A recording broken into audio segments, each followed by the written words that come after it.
I'm done talking about Epstein for the time being. I'm going to trust my friends in the administration. I'm going to trust my friends in the government to do what needs to be done. I'm not going to talk about it. Think about the stranglehold that someone has to have over the media. Aside Republican members of Congress who have to worry about re-elections and primaries, the media. If you want any indication of how much of a stranglehold Donald Trump has on the Republican Party and most of the right-wing media, look no further than what has happened with the Jeffrey Epstein scandal. And I call it a scandal because the Attorney General told us that there was material and black books and flight logs and other information that was going to be released. And now she's decided not to. Now, I have provided my theory on this in the past. And for those of you who haven't listened to every episode, my theory is not that there is some major bombshell in there about Donald Trump, but that the type of information that they would release would be about the people that he spent time with, the people he hung out with, the flight logs. The quote unquote black book was a book of the victims, not of his associates. So really what they'd be releasing is information about people who Jeffrey Epstein associated with. And Donald Trump was one of those people. We know from the Ghislaine Maxwell trial that he rode on one of his planes 7 times. Doesn't mean he did anything illegal or even wrong. But I can't think of any other explanation for why they would not have released the information at this point, at least some information. But the point I'm making is that Donald Trump has said, this is a non-issue. We should drop it. Now, I don't think there's anything important in there, right? As far as I'm concerned, he's right. This is kind of a non-issue. The problem is that there have been so many people on the right who have been clamoring for this. I mean, Kash Patel, now the FBI director, said before he became FBI director that if he was Donald Trump, he would be campaigning on releasing the Epstein files on day one. Dan Bongino, now the deputy FBI director, talked about how important this was. The right-wing media, particularly Fox News in prime time, calling for Jeffrey Epstein's files to be released. But now something astonishing seems to have happened. Donald Trump said it's a non-story. And apart from a few independent folks on the right, they just seem to have forgotten the story. Fox News is now not covering it. And if you want to talk about intellectual dishonesty, right? This is what Laura Ingraham from Fox News said on her show last night about this issue. This is number 6. Now, as conservative influencers were eating their own about Epstein, the president was stealing the show on the 1-year anniversary of the day he almost lost his life. He made a triumphant appearance at a global sporting event. Meanwhile, Democrats keep shooting in their own goal, stumbling from one embarrassment to the next. Conservative influencers were eating their own about Epstein. Let me think about who one of those people was literally that weekend. So that was on Monday. This weekend, she was at a conservative gathering, Turning Point, where everyone there was obsessed with the Epstein story. And here was that same Laura Ingraham who is criticizing conservative influencers. This is number 17 on the weekend before. How many of you are satisfied? You can clap. Satisfied with the results of the Epstein investigation? Clap.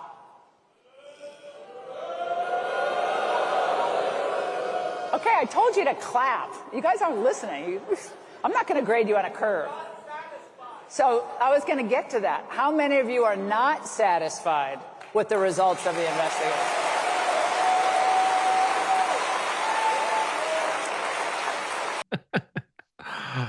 And she's saying that conservative influencers were eating their own.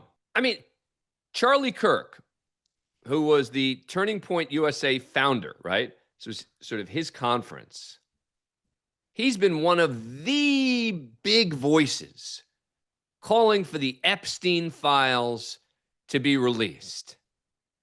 And this is what Charlie Kirk said yesterday. I'm done talking about Epstein for the time being. I'm going to trust my friends in the administration. I'm going to trust my friends in the government to do what needs to be done, solve it, balls in their hands. I've said plenty this last weekend. So if you guys want to see my commentary on it, that's fine. I'm not going to talk about it. Think about the stranglehold that someone has to have over the media. Put aside Republican members of Congress who have to worry about re-elections and primaries. The media. This is another one of those right-wing influencers, Dinesh D'Souza. This is number 5. Even though there are unanswered questions about Epstein, it is in fact time to move on.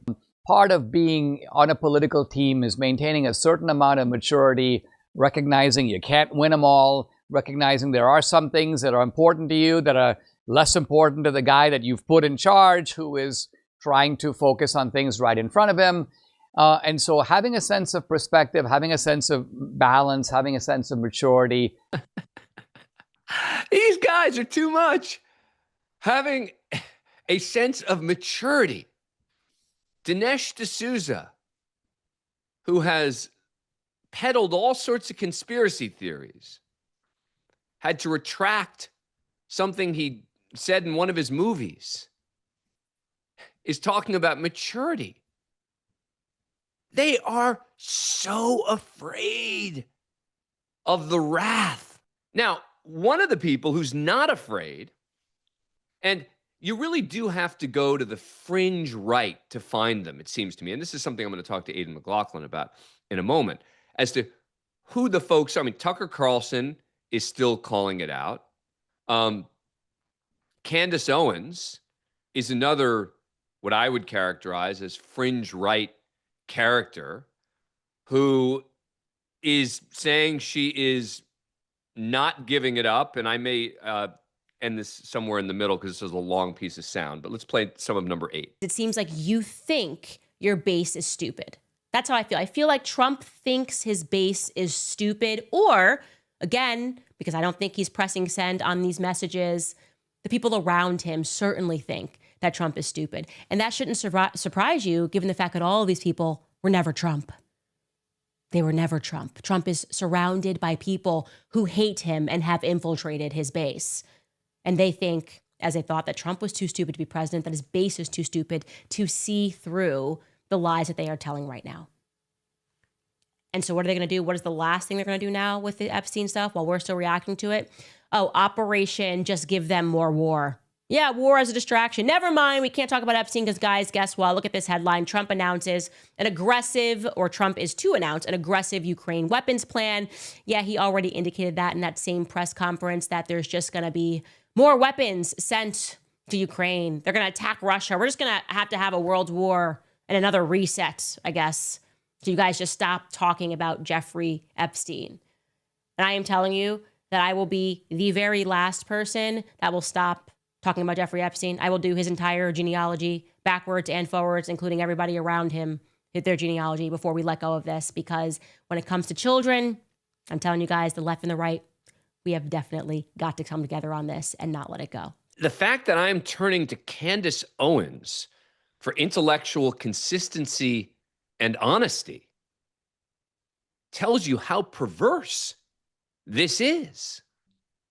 And by the way, Tucker Carlson as well. So is this really over in the mainstream right-wing media? Meaning nothing else is going to happen. There's going to be no pressure on the administration to release this. We're going to take your calls at 866-967-6887. But let's check in with Aidan McLaughlin, the editor-in-chief of Mediaite.com, a site that I founded that, of course, covers the intersection of media and politics. Aidan, great to have you here. Correct me if I'm wrong, but it does seem that the mainstream right-wing media has decided we're not going to cover this anymore. Yeah, I think you hit the nail on the head. First of all, the fact that Candace Owens is the principled one here is we're truly through the looking glass. But I think there's going to be a big fragmentation in the MAGA base, because whether Trump likes it or not, an enormous amount of his audience truly believes that this stuff did happen.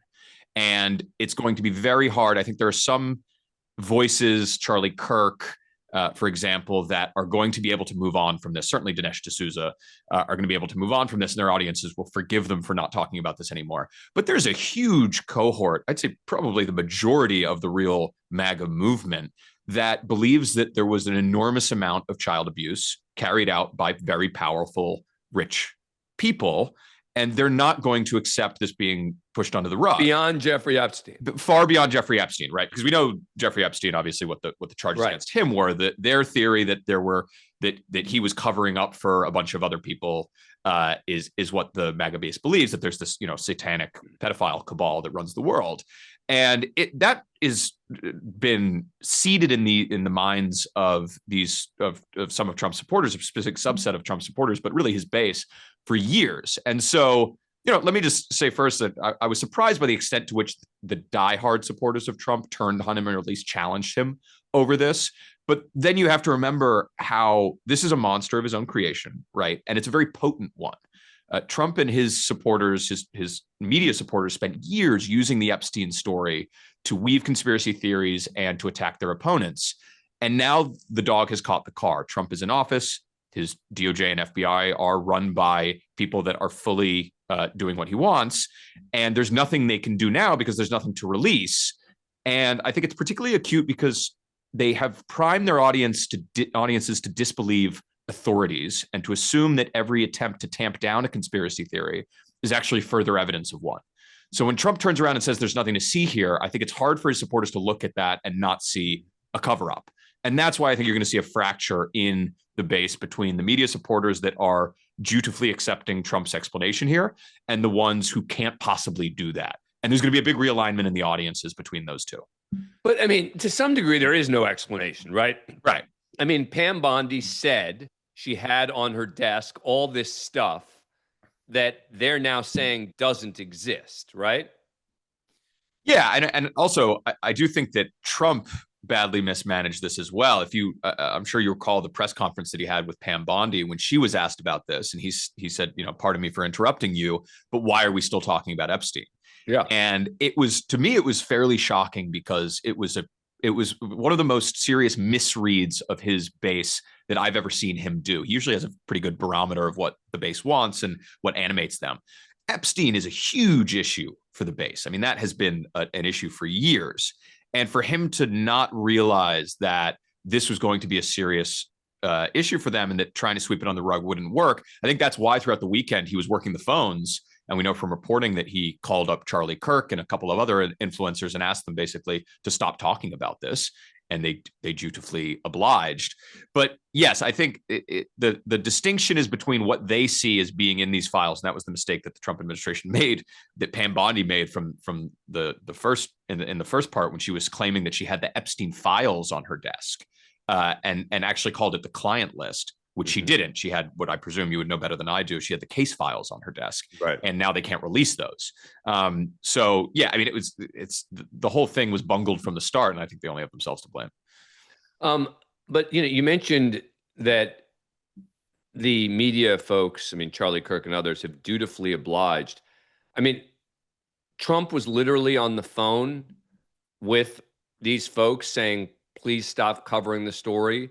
And now, is that working with, let's say, Fox News? I mean, tonight on primetime on Fox News, are we going to hear nothing about this? Oh, I think, well, Sean Hannity hasn't been covering it at all. He's mentioned it a couple times, and he's obviously the marquee star in primetime at Fox. Laura Ingraham was a little bit more vocal about it. I mean, her TPUSA thing was, I think, the most telling, especially when you compare that to Trump's comments in the press conference with Pam Bondi when he said, why are we still talking about Epstein? And then you have Laura Ingraham asking an audience of MAGA faithful at the TPUSA conference whether or not they were said with it. And you heard those deafening boos. Not a single person in that audience was satisfied with the answers here. So it's sort of, it's an interesting dynamic because usually, particularly on Fox News, what the network is accused of doing is telling the audience what it wants to hear. And we're now in this very unique position that I don't think Fox has been in before, where the audience does want to hear about this. They actually want to have answers to these questions. And Fox News is avoiding telling the audience what it wants to hear to protect Trump. And that's going to be a really difficult path for Fox News to walk because the audience really wants this. They want answers on it. But Fox News, in the same way that Trump, can't give the audience any answers on this because there's nothing to release. And, there might be something in there that would be very damaging to Trump if it were to come out. So let me ask you a political question. I am now of the belief that this will not matter, right? That yes, there are going to be a few, fringe folks who are going to say that was a real problem, et cetera. But, I had initially thought it would be very a political problem for him. And look, it has become a political problem, right? I mean, Elon Musk sort of started it by saying the reason that these files aren't being released is because Trump is in it. And since then, it's gotten worse with the Pam Bondi bungling, et cetera. But I wonder whether this, like so many other of these quote unquote scandals, is going to come and go and have no material impact on this administration. I heard someone, I believe on CNN, arguing today that this is not as serious as another scandal that Trump could find himself in, that the only people that care about it are media folks and people on Twitter. I actually disagree with that. I think this is a really, really potent issue for the sort of normie, not politically engaged voters that catapulted Trump to the White House in 2024.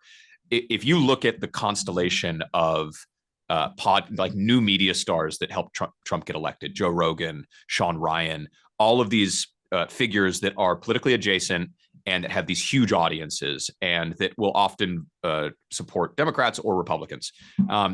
They really care about this kind of thing, and they're slightly conspiratorial. And so Epstein has been a big subject on those shows for years, and they've started criticizing Trump on this. Sean Ryan had Gavin Newsom on his show, and Sean Ryan is very conservative, and so he gave Gavin Newsom a tough interview. But when they brought up the Epstein story, Sean Ryan said he's just not sure if he can trust any political candidate ever anymore. And that's, Sean Ryan has a huge audience. Millions of people watch that show, and they're the kind of people that would be inclined to voting for someone like Trump because of immigration, because of the economy, et cetera. And for him to turn around and say, I don't know if Trump is even someone I can trust, I think that's a huge sea change. Okay. But it is a change. And we're going to take your calls on this. 866-967-6887. What do you guys think? Do you guys think this is going to have any lasting political impact? But here's the thing. You're right.